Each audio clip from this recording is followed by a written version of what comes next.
ननद के बुरे समय में भाभी ने साथ नहीं दिया। ननद और भाभी की एक नोकझोंक की प्यारी कहानी। बहू मेघा सुनो ना, कविता का फोन आया था, आना चाह रही है कुछ दिनों के लिए यहाँ। मेघा ने बोला, क्यों मम्मी जी क्यों? सास इमरती ने कहा, अरे शादीशुदा होने का ये मतलब तो नहीं होता ना कि मायके से बेटी का हक ही खत्म हो गया। और दूसरी बात, कविता कोई शौक से रोटी तोड़ने नहीं आ रही है। कई महीनों से दामाद जी की खांसी ठीक होने का नाम ही नहीं ले रही थी, तो वहाँ के डॉक्टर ने बड़े शहर के अस्पताल में दिखाने को बोला है। यहाँ तो एक से एक बढ़ के डॉक्टर हैं। कविता बोल रही थी, सारी जांच होने और इलाज करवाने में कम से कम 15-20 दिन तो लग ही जाएंगे। तब तक तो उसे यहाँ रहना होगा। मेघा ने बोला, पर मम्मी जी, आपसे कुछ छुपा हुआ है क्या? हमारे सारे फ्लैट किराए पे दिए हुए हैं और इस घर में सब कैसे एडजस्ट हो पाएगा? बहू, 3 कमरे तो है ही। मिंटू मेरे कमरे में सो जाएगा और चिंकी तो वैसे भी तुम दोनों के साथ ही सोती है। अपनों के लिए 15-20 दिन एडजस्ट नहीं कर सकते क्या? बेचारी कविता छुट्टी मनाने नहीं, परेशानी में आ रही है। मेघा ने कहा, देखती हूँ मम्मी जी, पर अभी आप कंफर्म मत कर देना। वैसे जीजा जी के एक भाई भी तो रहते हैं यहाँ, उनके घर में भी तो रह सकती है कविता दीदी। यह सुनकर इमरती बोली, बहू, वहाँ वो तो बेडरूम का घर है, वहाँ जेठ जेठानी और उनके बच्चे भी बड़े बड़े हैं, वहाँ मुश्किल होगा रहना। ऊपर से उसकी जेठानी का तीखा स्वभाव। सास की इन बातों को सुनते ही मेघा बोली, आप छोड़िए मम्मी जी, मैं शाम को खुद कविता दीदी से बात कर लूँगी, कुछ न कुछ तो उपाय निकल ही जाएगा। इमरती जी सोच में पड़ गई कि आखिर इसमें सोचने और उपाय की कैसी बात है। घर की इकलौती बेटी बीमार आजारी में अगर आकर 15-20 दिन रह जाएगी तो क्या अनर्थ हो जाएगा। कविता ने तो हमेशा मेघा को छोटी बहन की तरह माना है। शायद कविता का तौर तरीका सीखना और उचित सलाह देना पढ़ी लिखी मेघा को पसंद नहीं आया और वो मन ही मन उससे खरा खाने लगी और पसंद नहीं करने लगी। दामाद जी नौकरी पेशा वाले थे और बच्चे स्कूल जाने वाले, तो वैसे भी कभी 1-2 दिन से ज़्यादा नहीं रुकी कविता। लेकिन उतने कम दिनों में भी मेघा उससे कटी कटी रहती। मेघा का बदलता सा रवैया देखकर कविता ने उसे सलाह मशवरा देने भी बिल्कुल बंद कर दिया था। पर मेघा का स्वभाव नहीं बदला और शायद इसी कारण से मेघा नहीं चाहती थी कि कविता यहाँ आकर रहे। पर मायका होते हुए बेटी होटल में रहे, ये भी तो शोभा नहीं देता।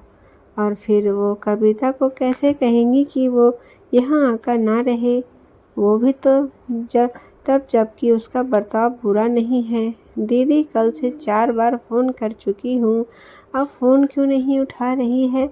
मेघा ने तल्ख लहजे में कविता से कहा। कविता ने कहा, क्या बताऊं भाभी, कल से हमारे बगल में इतना हंगामा मचा हुआ है कि उसी में उलझी पड़ी हूँ। हमारे बगल वाले भैया ने अपनी ज़मीन बिल्डर को दे दी। अभी 8 दिन पहले उसे बिल्डर ने नीचे एक बड़ा सा शॉपिंग कॉम्प्लेक्स और ऊपर फ्लैट बनाने की बात की। भैया को 20 फ्लैट में से 6 फ्लैट देगा और 20 दुकानों में से 10 दुकानें देने की बात हो गई थी। काम शुरू होने वाले ही था कि उनकी दोनों बहनें आ थमकी और अपना अपना हिस्सा मांगना शुरू कर दिया।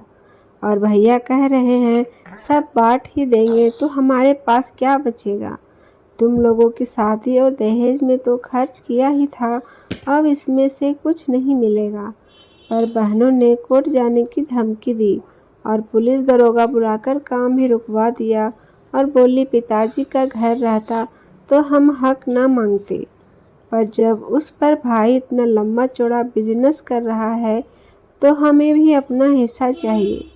दोनों पक्षों को समझाने में सबके साथ में भी व्यस्त थी।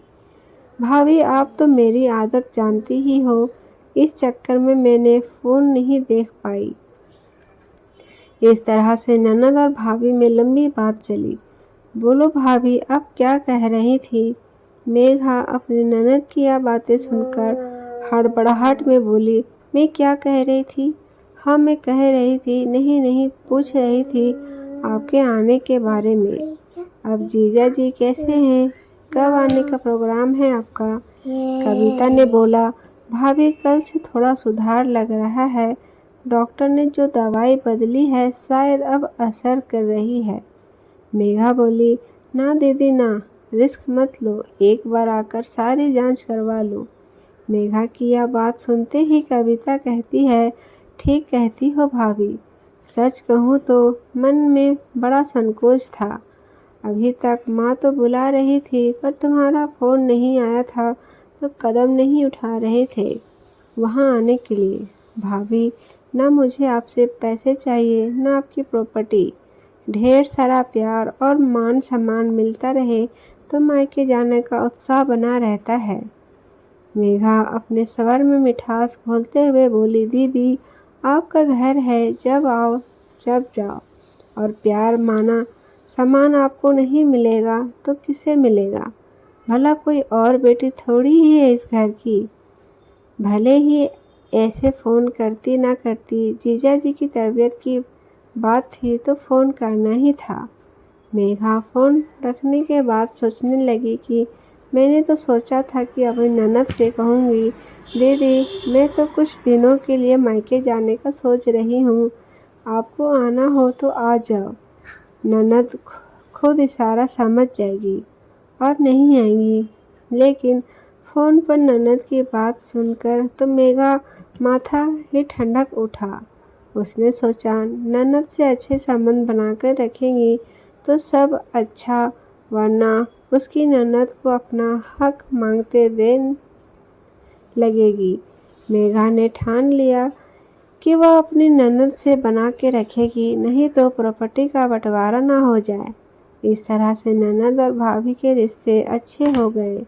दोस्तों, ननद भाभी का रिश्ता गुलाब के फूल की तरह होता है, जो खुशबू भी देता है और कांटे भी देता है। दोस्तों, आपको पूरा कहानी सुनने के लिए धन्यवाद। दोस्तों, ना हार चाहिए ना जीत चाहिए, जीवन में सच्ची सफलता के लिए आप सभी मित्रों का साथ चाहिए। दोस्तों, आपको कहानी पसंद आई तो प्लीज़ मेरे चैनल को भी सब्सक्राइब करके मुझे सपोर्ट करें। दोस्तों, आपका दिल से धन्यवाद।